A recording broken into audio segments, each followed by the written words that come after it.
నమస్తే, welcome to our channel. నేను మీ పద్మావతి. ఈరోజు మనతో పాటు ప్రముఖ ఆధ్యాత్మికవేత్త మరియు శ్రీ శివనరసింహ తంత్రి గారు, కేరళ గురూజీ గారు ఉన్నారు. మరి ఆయనతో మాట్లాడదాం. నమస్కారం గురూజీ. స్వామిశరణమమ్మ షట్సస్వశరణమయ్యప్ప. స్వామివారి అనుగ్రహం అందరికీ ఉండాలని మా త్రిబుల్ డివోషనల్ ఛానల్ నుంచి కూడా మీది మన అవర్ ఛానల్ నుంచి కూడా రావడం, ముందుగా మనం అయ్యప్ప స్వామి ధ్యానం చేసుకొని ముందుకెళ్దాం. ఓకేనా? స్వామి సురుముతేరు అర్చన ఆర్యమైన గొద్దిపుల వాళ్ళకు ఏర్మేలి ధర్మశాస్త్ర శబరి గిరీశనే హరియేడసతన జ్యోతి స్వరూపణి శ్రీ స్వామి శరణప్ప. ఉమాపతి రమాపతి భాగ్యపుత్రం శ్రీ పరశురామదేవాయ నమో నమః. స్వామి శరణవ. స్వామి శరణమమ్మ. గురుగారు, మనం శత్రుబాధలు అని అనే దాని గురించి మాట్లాడుకుంటే గనక పుట్టు పూర్వకాల నుంచి కూడా చూసుకుంటే ఒకరి మీద ఒకరికి శత్రుత్వం అనేది ఉంటుంది.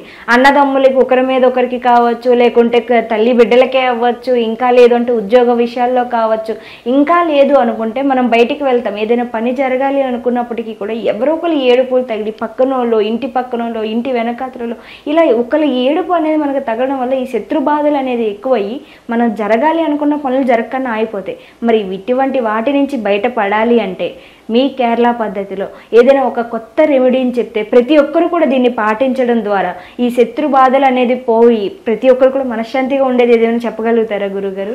ఖచ్చితంగా అమ్మా. ఇలాంటి ప్రాబ్లమ్స్ వస్తాయని చెప్పి శ్రీకృష్ణ భగవంతుడు మనకు 1,38 లక్షలు రెమెడీస్ మనకి ఇచ్చారు. ఒక్కోదానికి ప్రాబ్లం అనేసి. శత్రు బాధలు అంటే ప్రతి ఒక్కది అనుకుంటారు, అంటారు కదా, ఈ యాచకుడికి యాచకుడే శత్రువు అనేసి. అవును. ఒక గుడి దగ్గర అడుకుని అంటారు కదా, యాచకులు ఉంటారు. ఫస్ట్ మెట్టుగా కూర్చునే వాళ్ళకి 10 రూపాయలు పెడితే, రెండో మెట్టు కూడా 2 రూపాయలు పడితే వాడు ఉన్నాడు కాబట్టి నాకు తక్కువ వచ్చిందని ఒక శత్రువుగా మారిపోతారు. అట్లా ఇంట్లో వాళ్ళు కూడా ప్రతి ఒక్కరు కూడా శత్రువులో మారిపోతున్నారు. అది కలియుగ ధర్మం అనమాట. కలియుగం అట్లా జరిగిపోతుంది. ఇంట్లో అన్నదమ్ములు కావచ్చు, బయట కళ్యాణులు కావచ్చు, ఫ్రెండ్స్ కావచ్చు, ఏదో విధంగా శత్రువర్గం మారిన తర్వాత వారిని ఎలా కుంగదీయాలి, ఏ విధంగా మనం ఇచ్చేయాలి, వాడిని ఎలా విధంగా ఇబ్బంది పెట్టాలి, ఏ విధంగా నాశనం చేయాలన్న ఆలోచనతో తిరుగుతుంటాం శత్రువర్గం మొత్తం. వాడు మంచి స్థాయికి వెళ్ళిపోయింది. సరే, ఒక ఇంట్లో ఉండాలి అనుకోండి, ఎవరు పూర్వజన్మ సుకృతం ఏ అదృష్టంతో ఒకరు మంచి స్థాయికి వెళ్తుంటారు. వారు కొంతమంది అదే ఇంట్లో ఉన్న వాళ్ళు కొంతమంది వాళ్ళు ఏదో ఒక వ్యసనాల పరంగా వెళ్ళి వాళ్ళున్న ఆశ పోగొట్టుకుంటే వాళ్ళ కింది స్థాయికి వెళ్తుంటారు. ఈయన ఒక పద్ధతి పరంగా ఉండే, ఒక సిస్టమ్ పరంగా ఉండే, ఒక మంచి టాలెంట్ తోటి, ఓ మంచి తెలుగు పరంగా దేవుడు ఇచ్చిన అనుగ్రహంతో దేవారందరూ ఒక స్థాయికి వెళ్తుంటారు. తల్లిదండ్రుల పూర్వజన సుకృతము, తల్లిదండ్రుల ఆశ్రితము, ఒక మంచి దైవ కార్యాలు చేస్తూ, అవి చేస్తూ, మంచి దాన ధర్మాలు చేస్తూ, మంచి మాట తిరుగుండి వీరు ఒక మంచి స్థాయికి వెళ్తుంటారు. వీరేమో వ్యసనాల పరంగా ఉండి, ఇది విధంగా ఉండి మొత్తం కింది స్థాయికి వెళ్తుంటారు. వీళ్ళు ఏం చేస్తారంటే ఇంట్లో వాళ్ళందరూ కూడా అంటే అన్నదమ్ములు అనుకోండి, వారు బాగున్నారు మీరు బాగాలేరు అనుకుంటే వీడి మీద కక్ష చేసుకుంటారు. అట్లా కక్ష వీడు మంచి స్థాయికి వెళ్తాడు. ఏ విధంగా ఈయన పడేయాలి, ఏ విధంగా సరే దుష్టగ్రహ ప్రాబ్లమో ఏదో విధంగా మంత్ర ప్రభావం ఏదో విధంగా వాడిని పడేయడానికి ప్రయత్నం చేస్తారు. అంటే వారితోటి ఏది చేతనైతే చేస్తారనమాట. మొత్తం స్కెచ్ చేస్తే ప్లాన్ చేసుకోవడం, మొత్తం ఏ ప్లాన్ ఏం కదా అందులో వీరు కాబట్టి కొంతమంది కలుపుకోవడం అవన్నీ చేసి ఇబ్బంది పెడతారు. సరే, ఎంత ఇబ్బంది పెట్టినా భగవంతుడు మంచివారి పక్కకే ఉంటారు. ఇప్పుడు చూడండి, 100 మంది కౌరవులు ఉన్నారు, 5 మంది పాండవులు. 5 మంది పాండవులు 100 మంది కౌరవులు ఇబ్బంది పెట్టినా కూడా వాళ్ళు కష్టపడి ఉన్నారు. తర్వాత భగవంతుడు పక్కకుండి ఒక విధంగా సిస్టమ్ తోటి భగవంతుడు వీరితోటి 100 మంది చంపించారు పక్కకుండి. మనతోటి చేయిస్తాడు భగవంతుడి కాకపోతే మన ప్లాన్ ఇలా చేయని చెప్తుంటాడు. అది కూడా గురువు ద్వారానే ఏదో ద్వారా మనకు రెమెడీస్ వస్తుంటాయి అన్నమాట. భగవంతుడు ఇచ్చిన మన శత్రువర్గం అనుకుంటే ఏదని అనుకోండి, ఏదో దుష్ట ప్రయోగాలు, మన శత్రు పేరు తెలిసిన పర్లేదు, తెలియకుండా పర్లేదు చిన్న రెమెడీ చేస్తే మనకే తెలుసు శత్రువర్గం ఎవరు ఉన్నారు, వీడియో మనకు తెలిసిపోతుంది. వీడు మనల్ని ఇబ్బంది పెడుతుంది, వీడి ద్వారా మనకి కష్టాలు వచ్చినాయి, వీడి ద్వారా మంచి హ్యాపీగా ఉన్న ఉద్యోగం పోయింది, హ్యాపీగా వ్యాపారాలు లాసాను, వ్యాపారంలో కొన్ని పెళ్ళిళ్ళు అవ్వలేదు, అనారోగ్య పాలయం, మనకి ఎన్నో విధంగా ప్రాబ్లం వస్తుంది. సరే, ఏదో విధంగా దుష్ట ప్రయోగం వల్ల మన చెడు కోరుకుంటుంది కాబట్టి మనకంతా చెడు జరుగుతుంది అని జరుగుతుంది. వీడని తెలిసిపోతుంది. తెలియకుండా ఎవరో అనుకుంటాం, ఎవరో శత్రువర్గం ఏదో ఒకటి. కాకపోతే ఈ చిన్న రెమెడీ ద్వారా మనం ఒక చిన్న వీటిని జయించుకోవచ్చు. శత్రువర్గంని ఎవడైతే అది ప్రయోగం చేసిండో రిటర్న్ వెళ్ళి వాడికి తాకితే అది మనకు వాడి ఇబ్బందులు పడిపోతాం.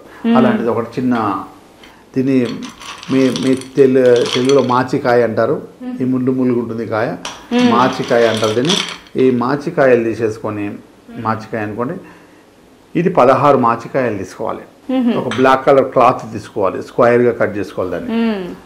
స్క్వేర్గా కట్ చేసుకొని ఈ ఇది మాచికాయలు మనకు ఒక 16 తీసుకోవాలి. 2 8లు, ఒక 8, ఒక 8, 2 8 అంటే 16 అవుతుంది.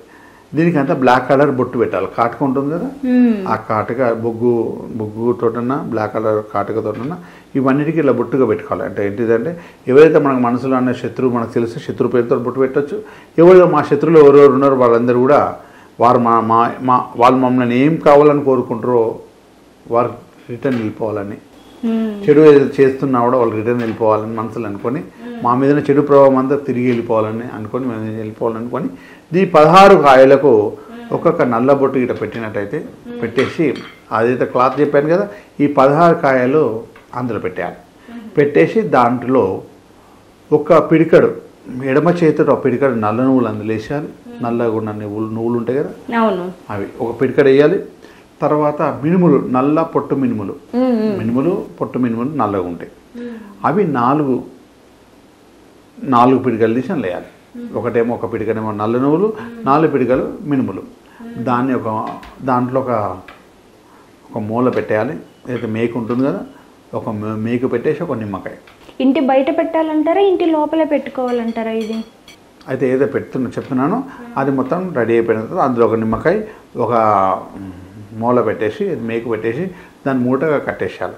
మూటగా కట్టేసి ఇంటి లోపల ఒక అన్ని రౌండ్లు తిప్పుతూ మన మీదికెళ్ళి యాంటిక్ లాగా 7 టైమ్స్ తిప్పేసి దీన్ని తీసుకెళ్ళేసి తుమ్మ చెట్టు అని ఉంటుంది. తుమ్మ చెట్టుకి తెల్ల ముళ్ళు వస్తాయి కదా, నల్ల తుమ్మ, తెల్ల ముళ్ళున్న ముళ్ళ చెట్టుకి ఇది తీసుకెళ్ళాక కట్టేయాలి.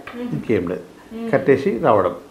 మన మీద చెడు ప్రభావం ఎవరైతే చేసారో, ఎవరైతే మనకి ఇబ్బంది పెట్టారో ఈ రిటర్న్ మొత్తం అతనికి వెళ్ళిపోతుంది. ఎందుకంటే దానికి 2 ముళ్ళు ఉంటాయి. ఇట్లా అయితే 2 ముళ్ళు ఉంటాయి తుమ్మ చెట్టుకి, ఇలా వచ్చి అలా వెళ్ళిపోతుంది అనమాట. ఓకే, అందుకని దానికి పెట్టమని చెప్తున్నారు. 2 ముళ్ళు ఇలా ఉంటాయి అనమాట. ఇలా వచ్చి మళ్ళీ వాడికి ముళ్ళుగా వెళ్ళిపోతుంది అనమాట. అందునుంచి అలా దాన్ని కట్టడం వల్ల ఇది కూడా ముళ్ళు ఉంటుంది. కాయ మాచికాయ మంచి చేస్తుంది అనమాట. చెడుని తీసేసి మంచి చేస్తుంది. దీన్ని మాచికాయ అంటారు. దీన్ని మనకు యాక్చువల్లీ ఏంటంటే ఇది ఆయుర్వేదిక్ షాప్లో దొరుకుతుంది. మనలో నోటి లోపల పొక్కులు చిన్న చిన్న ఆల్సర్ లాంటి పొక్కులు వచ్చినా ఇది తినడం వల్ల పోతుంది. అందునుంచి చెడు వెళ్ళిపోతుంది అనమాట. మన బాడీలో చెడు వెళ్ళిపోతుంది, మన మీద చెడు చేసి వెళ్ళిపోతుంది. అందునుంచే దీంతో మనం ఈ ప్రయోగం చేయడం వల్ల మన మీద చెడు వెళ్ళిపోయిందంటే చెడు ఎవడైతే చేసిండ్రో వాడికి రిటర్న్ వెళ్ళిపోతుంది.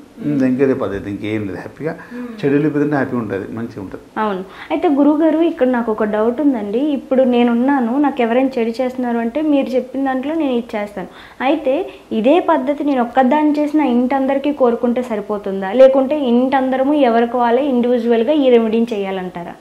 అయితే ఇంట్లో ఉన్న ఒకరు పెద్దవాళ్ళు ఉంటారు, ఆ పెద్దవారు ఒకరు చేస్తే సరిపోతుంది. ఓకే, ఇంటి పెద్ద ఒకరు చేసి మనసులోని వారి ఇంటి అందరి గురించి తలుచుకుంటే సరిపోద్ది. అందరి ఇంట్లో నుంచి తిప్పాను, అందరి ఇంట్లో అందరు ఒక్కొక్క రూమ్లో అన్ని తిప్పాను అని చెప్పాను. లాస్ట్కి వచ్చేసి అందరి ఇంటి మీద ఎంతమంది ఉన్నారో, 1 ఉన్నారో 2 ఉన్నారో 4 10 మంది ఉన్నారో తెలియదు, ఒక్క గుమ్మం లోపల అందరి మీద 7 టైమ్స్ యాంటిక్ లాగా తిప్పాలి. పెద్దవారి మీదకి వెళ్ళి చిన్నపిల్లల మీద అందరూ కూడా యాంటిక్ లాగా తిప్పి దాన్ని తీసుకెళ్ళి అప్పుడు ముళ్ళ చెట్టు మీద పెట్టేసాను. ఆవిడ ఇంటి మీద దోషం, మీ మీద దోషం, ఇవన్నీ కూడా వెళ్ళిపోతాయి అనమాట సక్సెస్గా. అంత సూపర్. చాలా చక్కగా వివరించారు గురువుగారు. అయితే ఏదైతే ఈ రెమెడీ ఉందో ప్రతి ఒక్కరికి ఉపయోగపడే విధంగా ఉంది. అండ్ దాంతోపాటుగా ఇలాంటి రెమెడీస్ చేయడం వల్ల ప్రతి ఒక్కరికి ఇంటి మొత్తానికి కూడా ఉపయోగకరమైన ఒక రెమెడీని అయితే వివరించారు. ధన్యవాదాలు గురువుగారు. గురూజీని కలవాలి అనుకుంటే కనుక కింద కనిపిస్తున్న నెంబర్కి కాల్ చేసి గురూజీ గారి అపాయింట్మెంట్ తీసుకొని మీరు డైరెక్ట్గా కలవచ్చు. లేదు మేము దూరంగా ఉన్నాము అనుకుంటే కనుక కాల్లో కూడా గురూజీతో మాట్లాడి చక్కటి రెమెడీస్తో పాటు దానికి సంబంధించిన ప్రతి ఒక్క వస్తువుల గురించి కూడా పూర్తి వివరాలు తెలుసుకోవడానికి కింద గురువుగారి నెంబర్ వేయబడింది కాబట్టి దానికి కాల్ చేసి మీకున్న డౌట్స్ అన్నింటినీ కూడా క్లారిటీ చేసుకోవచ్చు. ధన్యవాదాలు.